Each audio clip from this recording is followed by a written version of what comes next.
에스겔 37장 15절부터 마지막 절까지 말씀이 되겠습니다.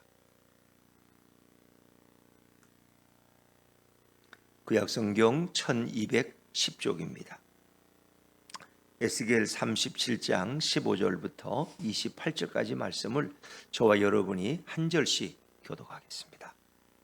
여호와의 말씀이 또 내게 임하여 이르시되 인자야 너는 막대기 하나를 가져다가 그 위에 유다와 그 짝 이스라엘 자손이라 쓰고 또 다른 막대기 하나를 가지고 그 위에 에브라임의 막대기 곧 요셉과 그 짝 이스라엘 온 족속이라 쓰고 그 막대기들을 서로 합하여 하나가 되게 하라.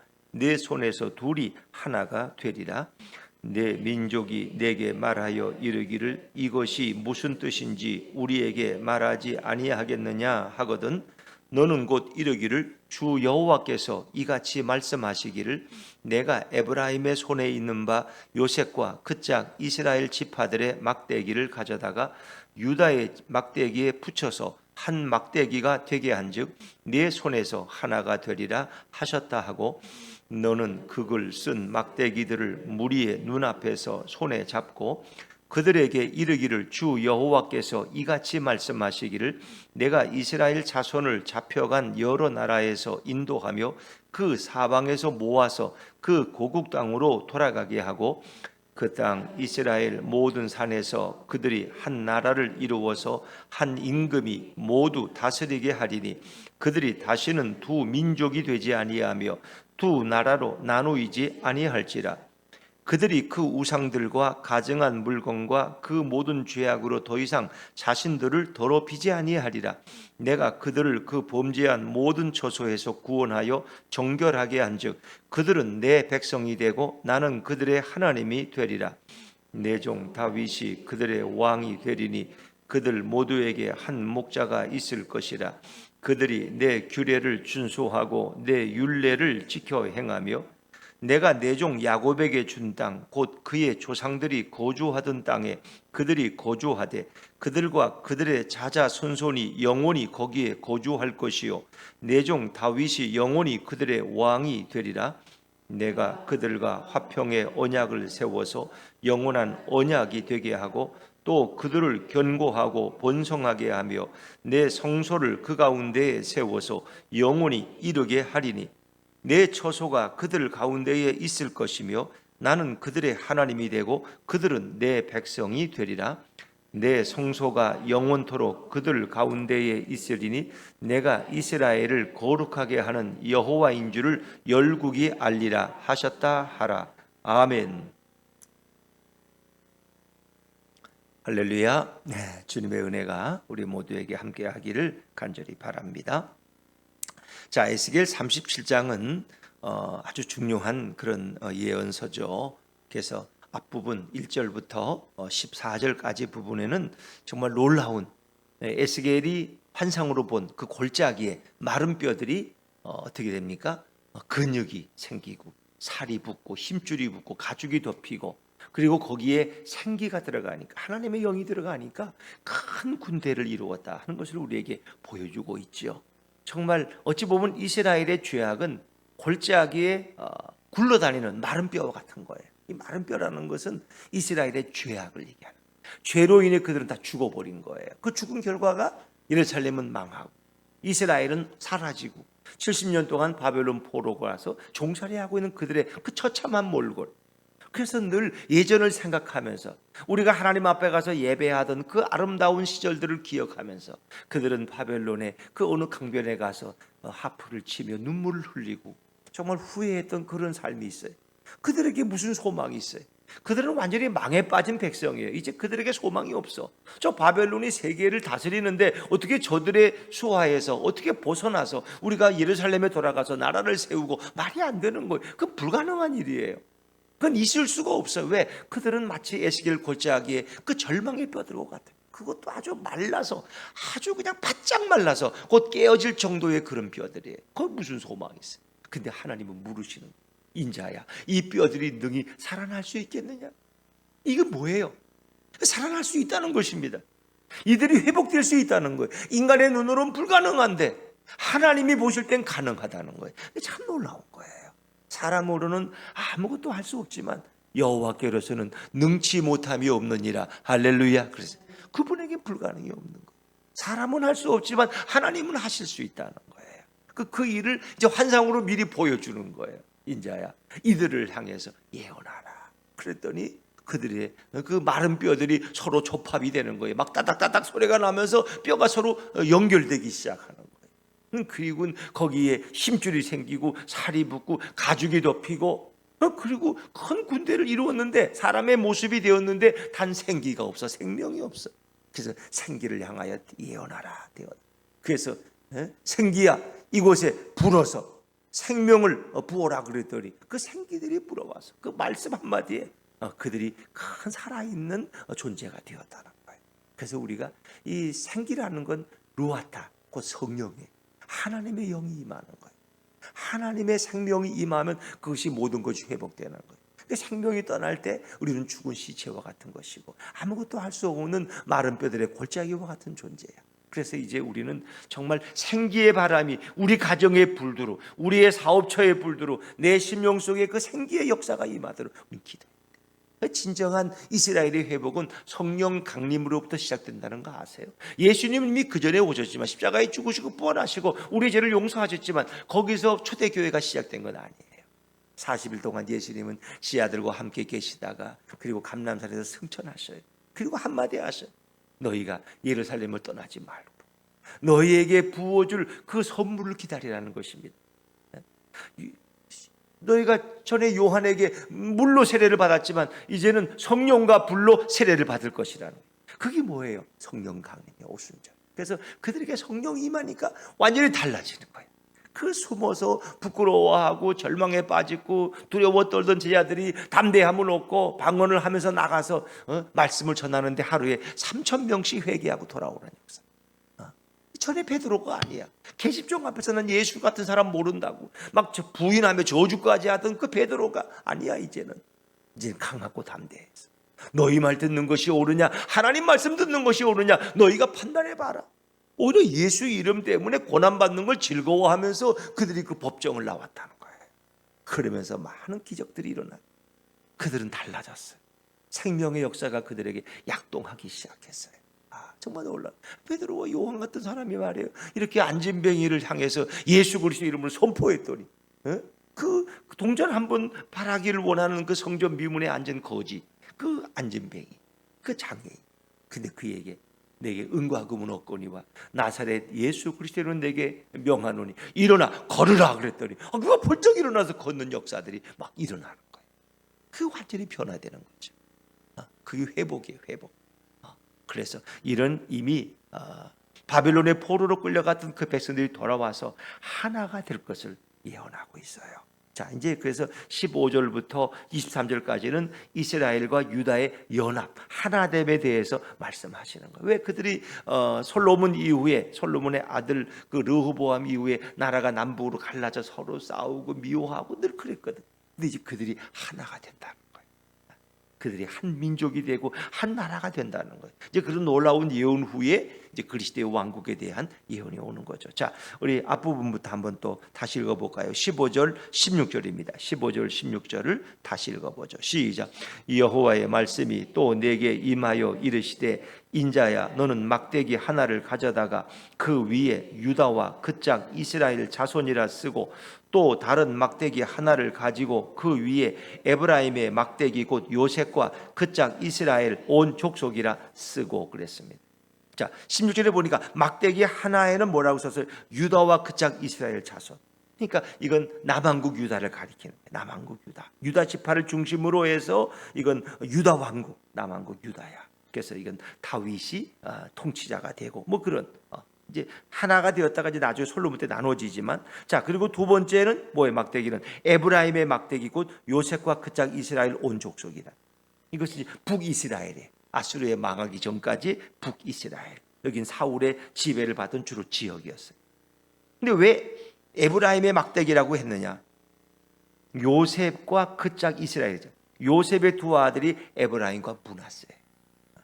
에브라임. 그래서 그 요셉의 영향이 그만큼 중요한 거예요. 그래서 요셉의 두 아들이 한 지파씩 이루어요. 그래서 그 북이스라엘을 주로 에브라임이라고 돼요. 사실은 므낫세가 형이고 에브라임 동생인데 하나님의 뜻은 장자권을 에브라임에게 주셨어요. 그래서 이게 북이스라엘을 대표하는 명칭이에요. 에브라임의 막대기 곧 요셉과 그 짝. 이거는 이제 북이스라엘 열 지파가 모인 거고.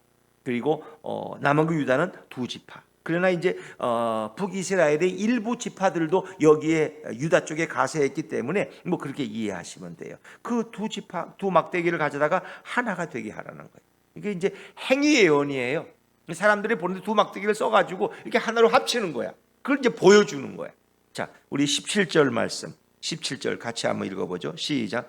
그 막대기들을 서로 합하여 하나가 되게 하라. 네 손에서 둘이 하나가 되리라. 그러니까 남북이 하나가 될 것을 보여주는 거예요. 막대기로. 네 손에서 둘이 하나가 되리라. 그러면 이제 물어요. 18절을 제가 읽죠. 내 민족이 내게 말하여 이르기를 이것이 무슨 뜻인지 우리에게 말하지 아니하겠느냐 하거든. 그 사람들이 아니 막대기 두 개가 하나 되는 게 도대체 무슨 의미냐고. 이제 그러면 설명해 주라는 거예요. 19절 말씀. 19절을 같이 읽습니다. 시작. 너는 곧 이르기를 주 여호와께서 이같이 말씀하시기를 내가 에브라임의 손에 있는 바 요셉과 그 짝 이스라엘 지파들의 막대기를 가져다가 유다의 막대기에 붙여서 한 막대기가 되게 한즉 내 손에서 하나가 되리라 하셨다 하고. 에브라임의 손에 있는 요셉과 그 짝이지. 이 북이스라엘의 막대기와 또 남왕국 유다의 막대기. 근데 북이스라엘의 막대기를 갖다가 유다의 막대기에 붙여서 한 막대기가 되게 한다. 이것은 이제 유다 중심의 통합이에요. 왜냐하면 하나님께서 다윗에게 너의 나라는 하나가 될 것이라고 했어요. 하나가. 이게 다윗에게 주신 하나님의 언약을 이루는 거예요. 이제 그래서 이 남왕국 유다 중심으로 이스라엘과 유다가 하나가 되는 것을 이제 예언을 통해서 보여주는 거예요. 그리고 이제 그 설명들이 계속 이어지는데 결국 하나가 된다는 것은 이제 그들이 바벨론 포로에서 돌아와서 하나가 된다는 걸 의미하는 거죠. 자, 그 설명이 20절과 21절인데 20절, 21절 같이 읽어보죠. 시작. 너는 그 글 쓴 막대기들을 무리의 눈앞에서 손에 잡고 그들에게 이르기를 주 여호와께서 이같이 말씀하시기를 내가 이스라엘 자손을 잡혀간 여러 나라에서 인도하며 그 사방에서 모아서 그 고국 땅으로 돌아가게 하고. 일단 그들을 바벨론에서 돌아가게 여러 나라에 흩어졌던 그 백성들을 내가 다시 예루살렘으로 모은다는 거예요. 그리고 거기서 한 나라 한 임금 아래서 하나가 되게 할 거라는 거예요. 자, 이제 그 말씀이 22절로 이어지죠. 22절 시작.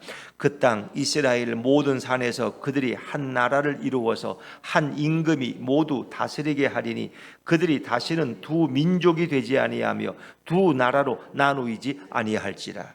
두 개가 하나가 돼. 다시는 나눠지지 않는다는 거예요. 참 놀라운 말씀이에요. 이게 진정한 회복이에요. 그러니까 끌려가던 아수르나 애굽이나 바벨론에서 돌아오는 게 첫 번째고, 그 다음에 두 번째는 그들이 하나가 되는 거예요. 한 임금이 그들을 다스리게 된다는 거예요. 자, 이제 그런 과정 속에 이제 구전 과정을 설명하는 것이 23절인데, 이제 그들이 죄를 회개받고 그리고 하나님이 다시 그들과 언약의 관계가 돼서 그들이 하나님이 된다는 게 23절인데 23절을 제가 읽죠. 그들이 그 우상들과 가증한 물건과 그 모든 죄악으로 더 이상 자신들을 더럽히지 아니하리라. 내가 그들을 그 범죄한 모든 처소에서 구원하여 정결하게 한즉 그들은 내 백성이 되고 나는 그들의 하나님이 되리라. 완전한 회복이죠. 그래서 이제는 다시는 우상 숭배하지 않고 그 가증한 물건 이거 다 우상들과 관계된 거예요. 또 더 이상 죄악으로 자신들을 더럽히지 않아요. 다시 이제는 하나님만 바라보고 의지하는 백성이 될 거라는. 내가 그들을 그 모든 범죄한 처소에서 구원하여, 이 범죄한 모든 처소는 바로 예루살렘 이스라엘 땅을 가리키는 거예요. 그리고 그들을 다 정결하게 했어요. 이 37장에 보니까 하나님이 36장에 이미 그들을 다 정결케 하고 그리고 그들에게 새 영을 부어주고 그들의 굳은 마음을 제하고 부드러운 살 같은 마음을 갖게 하시고 이제 하나님의 말씀의 윤리를 지키는 백성이 되게 하셨죠. 그래서 그들은 내 백성이 되고 나는 그들의 하나님이 된다는 것. 이제 그들이 하나님의 말씀에 순종하는 백성이 된다는 거예요. 이게 이제 23절까지가 바벨론에서 돌아와서 이룰 나라를 설명하시는 거예요. 그런데 그 바벨론에서 돌아와서 회복된다는 의미는 그 이스라엘이 다시 회복되는 의미 이상의 의미를 가지고 있는 거예요. 그것은 바로 다가올 메시아의 나라, 예수 그리스도가 오셔서 통치할 하나님의 왕국을 우리에게 같이 예언해 주고 있어요. 이것이 진정한 우리가 바라볼 하나님의 나라고 새하늘과 새 땅이죠. 자, 24절 말씀, 24절부터 28절까지는 그래서 그리스도의 왕국에 대한 예언으로 이제 예언이 발전해 갑니다. 그러니까 그 땅에서 눈에 보이는 나라의 회복만이 아니라 눈에 보이지 않지만 다가올 이 땅에 이루어질 하나님의 나라, 새하늘과 새 땅의 모습을 우리에게 예언해 주고 있습니다. 자, 24절 말씀을 읽어보죠. 24절 시작. 내 종 다윗이 그들의 왕이 되리니 그들 모두에게 한 목자가 있을 것이라. 그들이 내 규례를 준수하고 내 율례를 지켜 행하며. 내 종 다윗이 그들의 왕이. 아니, 다윗은 이미 그때 시점에서는 바벨론 포로에 돌아올 시점은 500년 전의 사람이에요. 근데 다윗이 다시 죽었다 살아나서 어떻게 그들의 왕이 되겠어요? 그거 불가능하죠. 그래서 다윗의 후손 가운데 오시는 메시아, 바로 예수 그리스도, 그분이 왕이 된다는 거예요. 다윗이 그들의 왕이 되는, 다윗이란 말은 이 땅에 다윗의 후손 가운데 오는 메시아를 가리키는 거예요. 이 땅에 오시는 메시아, 그 예수 그리스도가 그들의 왕이 될 것이다. 그리고 그들의 한 목자가 될 것이라. 그래서 예수님은 자신을 뭐라 했어요? 나는 선한 목자다. 나도 내 양을 알고 내 양도 내 음성을 듣는다. 자신을 목자라고 표현하세요, 예수님이. 그래서 모두에게 한 목자가 있을 것이, 그분이 바로 메시아이신 예수 그리스도. 그리고 그 백성들이 그 목자 대신 주님의 규례를 준수하고 그 율례를 지켜 행할 것이다.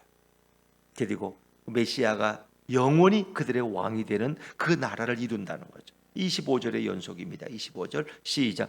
내가 내 종 야곱에게 준 땅 곧 그의 조상들이 거주하던 땅에 그들이 거주하되 그들과 그들의 자자손손이 영원히 거기에 거주할 것이요 내 종 다윗이 영원히 그들의 왕이 되리라. 아멘.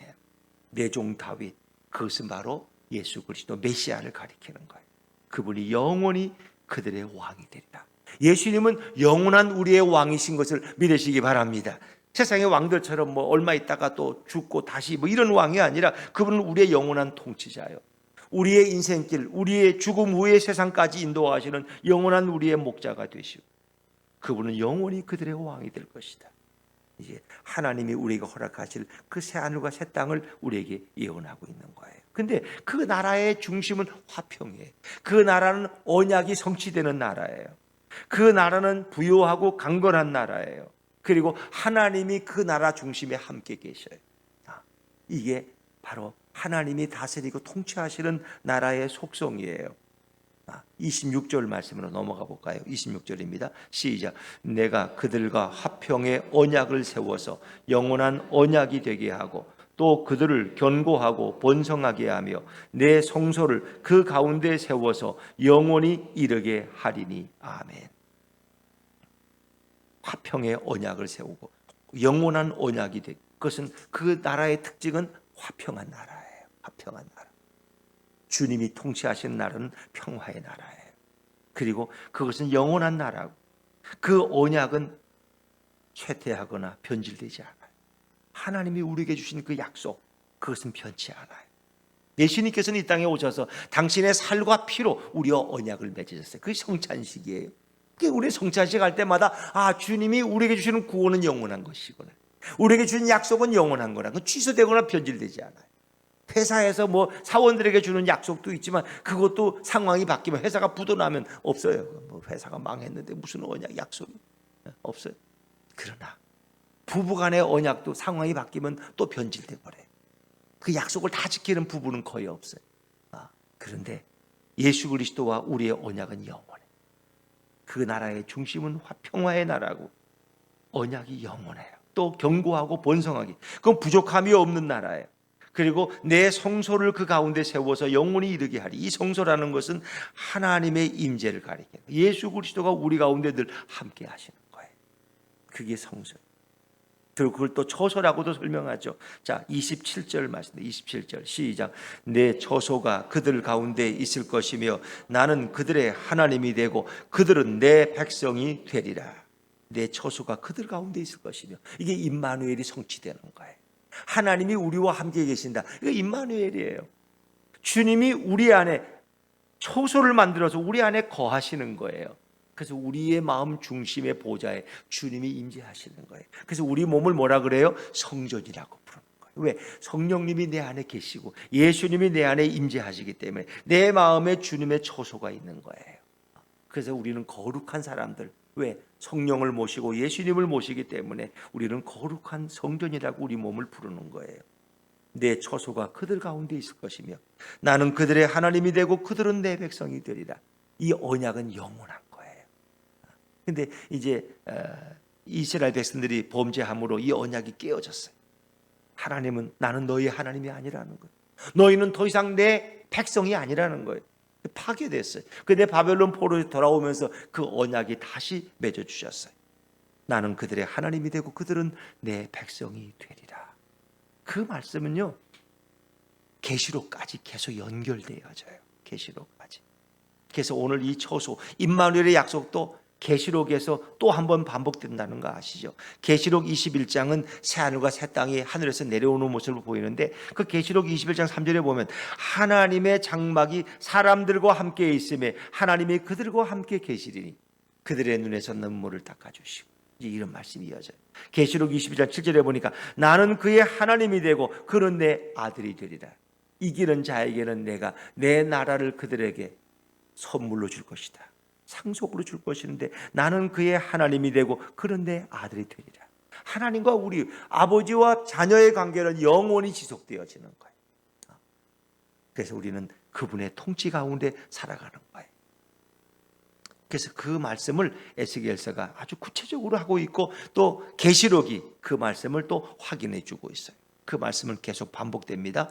그래서 하나님이 우리 가운데 임재하시는 것이 얼마나 중요한 것인가를 지금 26절, 27절, 28절 세 번이나 반복해서 그걸 설명하고 있어요. 자, 28절입니다. 28절 시작. 내 성소가 영원토록 그들 가운데에 있으리니 내가 이스라엘을 거룩하게 하는 여호와인 줄을 열국이 알리라 하셨다 하라. 아멘. 내 성소가, 이것은 이스라엘 성전을 가리키는 게 아니에요.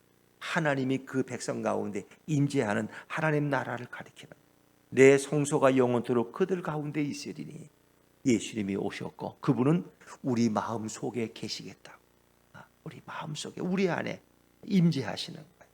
그래서 우리가 예수님을 모신 성도로서 우린 살아가는 것이 얼마나 큰 축복인지 몰라요. 내 성소가 영원토록 그들 가운데 있으리니. 그래서 지금 이 시대에 우리는 예수님을 내 구주로 영접하고 그분은 내 안에 계셔요. 그래서 라오디게아 교회에 주시는 계시록의 말씀 가운데 주님이 오셔서 등불을 들고 오셔서 문을 두드리잖아요. 내가 문을 두드리노니 누구든지 그 문을 열면 내가 그에게로 들어가서 그로 더불어 먹고 마시리라. 할렐루야. 주님이 우리 집에 들어오시, 주님이 내 마음속에 들어오시는 거예요. 내 심령의 주인이 되시는 거예요. 그분은 나와 더불어 먹고 마시리라. 나와 동행하시고 내 안에 임재해 계시는 거예요. 이제 우린 개인적으로 보면 그렇지만 궁극적으로 들어갈 나라는 주님이 함께 하시는 나라, 새하늘과 새 땅을 우리에게 예언해 주고 있는 거예요. 그렇습니다. 오늘도 주님은 남북 왕조의 하나됨, 그들의 모든 것의 회복, 그리고 하나님 나라, 예수님이 통치하시는 나라가 이 땅에 임할 때 우리는 그 가운데서 예수님과 영원히 동행하는 그 나라의 백성이 될 것을 말씀해 주고 있습니다. 역시 성경이 말씀하는 것은 하나됨입니다. 하나됨. 하나님과 백성이, 이스라엘 백성이 하나 되는 거예요. 남북 왕조가 하나 되는 거예요. 그것은 오늘날 대한민국 교회가 하나 되는 것이고 또 열방이 그리스도 안에서 하나 되어지는, 이제는 이방인과 유대인의 구분이 없다는 거예요. 예수님 안에서 우리 모두는 하나가 되는 거예요. 에베소 2장 13절, 이제는 전에 멀리 있던 너희가 그리스도 예수 안에서 그리스도의 피로 가까워졌느니라. 에베소 2장 14절, 그는 우리의 화평이신지라 둘로 하나를 만드사 원수된 것 곧 중간에 막힌 담을 자기 육체로 허시고 이방인과 유대인을 하나 되게 하시는. 어찌 보면 참 역사 속에 여러분 아이러니 아닙니까? 이 세계에서 지금 나누어진 나라는 어디밖에 없어요? 대한민국밖에. 우리 남북으로 갈라져 있어요. 참 유일하지 않습니까? 세계에서 선교사를 두 번째로 많이 파송한 나라가 대한민국이에요. 지금 현재 상황. 근데 이 나라가 지금 남북으로 나눠져 있어. 언젠가는 주님께서 남북을 하나로 합치게 해주실 줄로 믿습니다. 남북 통일이 이루어질 것을 언젠가는 믿어요. 그러나 아직은 때가 아니니까 우리는 기다리고 있는 거예요. 그래서 북이스라엘과 남한국 유다가 하나 되어지고 모든 것이 회복되는 그 시점, 그것은 우리에게도 언젠가는 올 거예요. 근데 그 나라는 주님 안에서 하나가 되는 거예요. 예수님이 통치하고 다스리는 나라. 그래서 우린 교회도 하나가 돼야 돼요. 성경은 계속 그 말씀을 주고 있어요. 성령의 하나 되게 하신 것을 너희는 힘써 지키라. 에베소 교회를 향해서, 고린도 교회를 향해서 너희가 하나 돼야 돼. 교회는 하나 돼야 돼. 가정은 하나 돼야 돼. 부부도 하나 돼야 돼. 부모와 자식들도 하나가 돼야 돼. 그래서 성경은 계속 에베소서에 보면, 4장에 보면 믿음도 하나요, 또 뭐예요? 주도 하나요, 세례도 하나요, 성령도 하나요, 하나님도 한 분이시니 너희가 하나라는 거지. 이것이 진정한 회복이에요. 성령 안에서, 예수 안에서 가능한 거예요. 근데 우리는 너무 나눠져 있어. 너무 우리가 정치권을 봐도 그렇고 교육계를 봐도 그렇고 사회의 모든 분야를 봐도 너무 나눠져 있어. 너무 뭐 누가 틀리고 옳다고 말할 수는 없는데 교회도 그렇고 교단도 그렇고 너무 나눠져 있어. 이제 예수 안에서 우리는 하나가 돼야 돼. 그것이 진정 주님이 원하시는 거예요. 성령의 하나 되게 하신 것을 힘써 지키라. 하나 되는 은혜가 정말 우리 교회에, 우리 민족에게, 우리 가정에 임할 줄로 믿습니다. 그러면 성령이 우리에게 임하실 때, 예수님이 우리를 다스리고 통치하실 때 우리는 하나 될 수 있는, 주님이 여기 주님의 회복이 있는 거예요. 우리 궁극적으로 예수님이 통치하시는 그 메시아 왕국의 축복을 바라보면서 오늘도 내 안에 계신 예수님을 존중히 여기고 그분을 인정해드리고 그분을 찬양하면서 그분의 말씀에 순종하며 나아가는 오늘 복된 하루가 되시기를 주의 이름으로 축원합니다. 기도하겠습니다. 주님 감사합니다. 주님은 우리를 하나 되게